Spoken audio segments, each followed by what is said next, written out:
have gift cards you haven't used in a while, use them.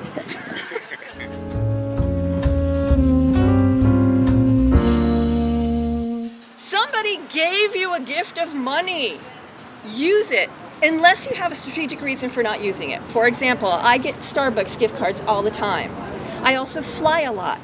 There's almost always a Starbucks in the airport. So I just keep it in my wallet for when I'm at the airport, because then I'm guaranteed a scone or a cup of tea. But unless you have a specific reason as to why you aren't using that gift card, just use it. Let it be part of your prosperity for a day. Go shopping, have fun. That's why someone gave it to you.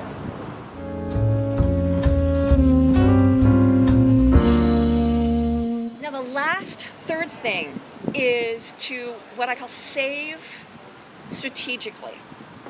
Save every day something.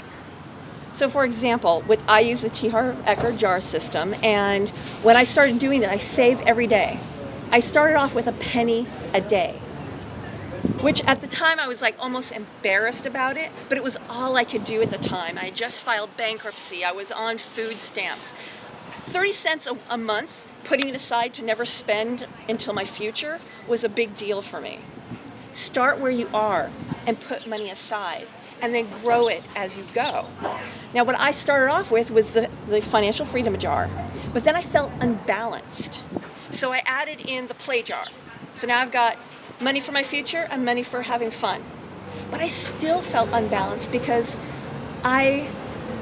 charity is one of my core values. I mean, my big goal in life is to be a philanthropist.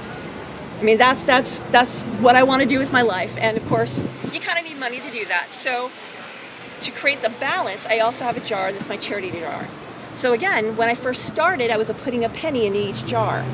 I'm now up to 30 cents in each jar. That's 90 cents a day. Within 2 years, I was able to increase my daily savings 900%. And it's because I made the commitment to put money aside every day.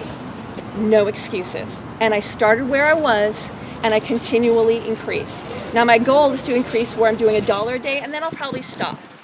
I mean, not stop doing it, just stop increasing it, just because it's really more of a mindset.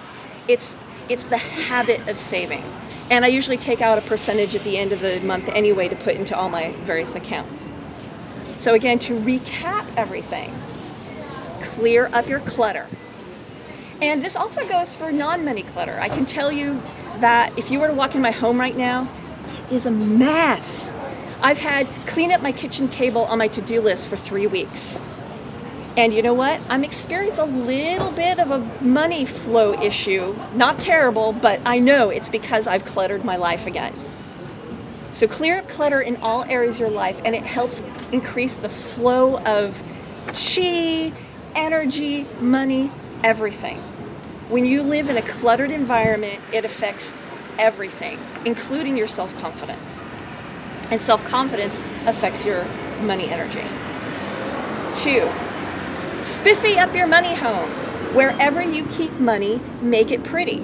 In fact, I actually decorated my jars, and there's a picture in the report. I decorated it with this nice little brocade, and I put sequins on it. Money's really happy to go into my jars now. And the third thing is to put money aside strategically and do it daily. When you get into the habit of honoring the money you have in your life, more money will come to you. Something I like to say is the more you appreciate, the more you have to appreciate. So appreciate money. Give it the attention that it wants, it craves, it loves, and it will reward you. And again, you can get this free report at carmaspence.com/money loves attention.